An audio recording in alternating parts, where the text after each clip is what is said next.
Matapos ngang birahin ng malalakas na mga bagyo at baha ang bansang China, ay tila may isang problema na naman nga silang paparating na magiging banta sa kanilang mga hangarin at ekonomiya ng kanilang bansa. Kung ano ito ay yan nga ang pag-uusapan natin sa video natin ngayong araw.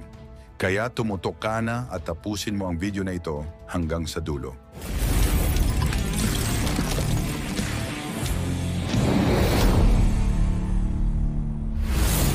Sa katatapos nga lamang na eleksyon sa Amerika, ang mga mata ng buong mundo ay nakutingin sa resulta na may matinding panghihimasok sa magiging epekto at relasyon o balanse ng kapangyarihan sa buong mundo. Ang pagkapanalo ni Donald Trump, ito ay naging usap-usapan saan mang panig ng mundo, maging dito sa ating bansang Pilipinas. Ang kontrobersyal na dating Pangulo ng Estados Unidos ay nagtaas ng maraming tanong at alalahanin, lalo na para sa China. Mula noong una nitong pagkapanalo noong 2016, si Trump ay naging isang matinding kritiko ng China na ikinabubulabog sa relasyon ng dalawang malaki at makapangyarihan na bansa. Ang kanyang matigas na pananaw laban sa China, kabilang ang mga patakaran at hakbang na nakatuon sa pagpapahina ng impluwensya nito sa buong mundo, ay nagdulot ng matinding tensyon at pagtatalo sa pagitan ng dalawang bansa. Ngayon, sa kabila ng mga pagbabago sa gobyerno ng Amerika, ang mga alalahanin na iniwan ni Trump ay patuloy na humahabol sa China. Ang pagkapanalo ni Trump sa nakaraang eleksyon ay nagbibigay daan sa kanya na muli itong makaupo sa Oval Office na nagpapakita na ang kanyang mga pananaw at patakaran laban sa China ay mananatili at magiging mas matatag. Ang implikasyon nito para sa China ay napakasilan. Mula sa ekonomiya hanggang sa geopolitical, ang China ay haharapin ng maraming pagsubok at hamon sa ilalim ng isang pamumuno ni Trump. Ang kanyang matigas na pananaw at pambobomba laban sa China ay maaaring magdulot ng matinding tensyon at pag-aalala sa buong mundo. Una sa lahat, ang pagkapanalo ni Trump ay maaaring magdulot ng matinding epekto sa ekonomiya ng China. Sa nakaraang termino niya, si Trump ay nagpatupad ng mga malalalim na taripa at mga commercial restriction laban sa mga produkto at negosyo ng China na nagdulot ng matinding pinsala sa kanilang ekonomiya. Ang mga ito ay naging malaking hadlang sa paglakas ng China bilang isang pangunahing ekonomikong makapangyarihan sa buong mundo. Ngayon, sa ilalim ng isang pamamahala ni Trump, ang mga ito ay maaaring lalong paigtingin na maaaring magpahina sa kakayahan ng China na makatagpo ng patuloy na ekonomikong paglago at pagunlad. Bukod dito, ang matinding pagtatalo sa pagitan ng dalawang bansa ay maaaring makaapekto sa lokal na ekonomiya ng China. Ang mga sanksyon at paghihigpit sa merkado ay maaaring makasama sa mga lokal na negosyo at industriya, lalo na sa mga sektor na higit na nakadepende sa merkado ng Estados Unidos. Ang mga ganitong hakbang ay maaaring magdulot ng matinding pasanin sa mga Chino na maaaring maging sanhi ng mga hindi inaasahang political at social na gulo. Ang China ay may malaking pananagutan na panatilihing matatag ang kanilang ekonomiya at lipunan, at ang mga banta ni Trump ay maaaring maging matinding hamon sa kanilang pagganap nito. Ang pangkalahatang pagtingin ng mundo sa China ay isa ring malaking issue, lalo na sa panggugulo nila sa West Philippine Sea. Kaya naman inaasahan sa pag-upo ni Trump ay mas papaigtingin nito ang pagpapadala ng mga naval patrol sa West Philippine Sea upang tulungan ang bansa sa pagprotekta sa soberanya nito. Noong nakaraang termino ni Trump, ang kanyang matigas na pananaw laban sa China ay nagdulot ng matinding pagbabago sa global na pagtingin sa bansa.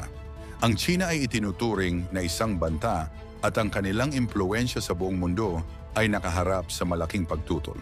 Ngayon, sa ilalim ng isang pamumuno ni Trump, ang negatibong pagtingin na ito ay maaaring lalong lumala. Ang mga patakaran at hakbang na nagsusulong ng America First na agenda ay maaaring magdulot ng matinding pagkakahati sa pagitan ng dalawang bansa at maging sa international community. Ang China ay maaaring matukso na magpatupad ng mga sarili nitong hakbang upang protektahan ang kanilang interes at impluwensya sa buong mundo. Ito ay maaaring magdulot ng matinding geopolitical na tensyon at pag-aalala na maaaring magdulot ng mga hindi inaasahang epekto sa buong mundo. Bukod dito, ang pagkapanalo ni Trump ay maaaring magdulot ng matinding pagbabago sa balanse ng kapangyarihan sa buong mundo. Bilang isang pangunahing kakampi ng Amerika, ang China ay maaaring mawala ng kanilang impluensya at kapangyarihan sa international na mga institusyon at mga organisasyon.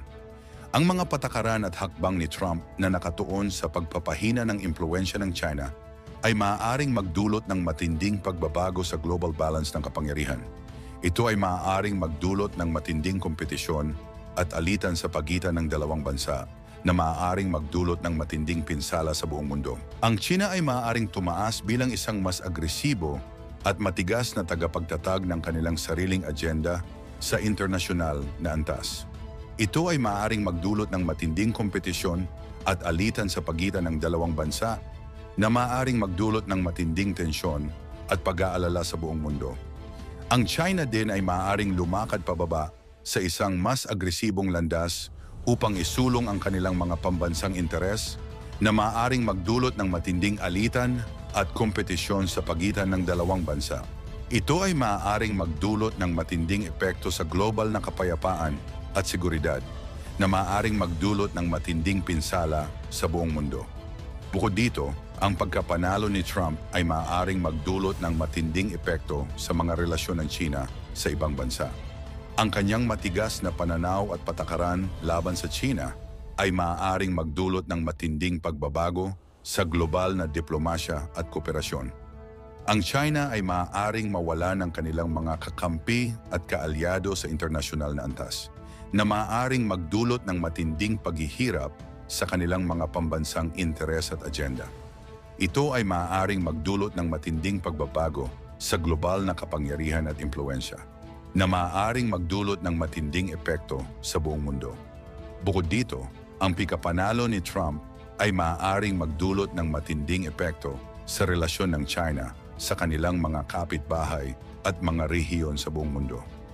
Ang kanyang matigas na pananaw at patakaran laban sa China ay maaaring magdulot ng matinding alitan at kompetisyon sa mga rehiyon na kinasasangkutan ng China.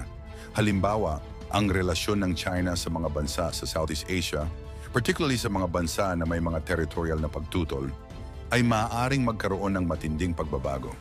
Ang mga patakaran ni Trump na nakatuon sa pagpapalakas ng impluensya ng Amerika sa rehiyon ay maaaring magdulot ng matinding kompetisyon at alitan sa pagitan ng dalawang makapangyarihang bansa.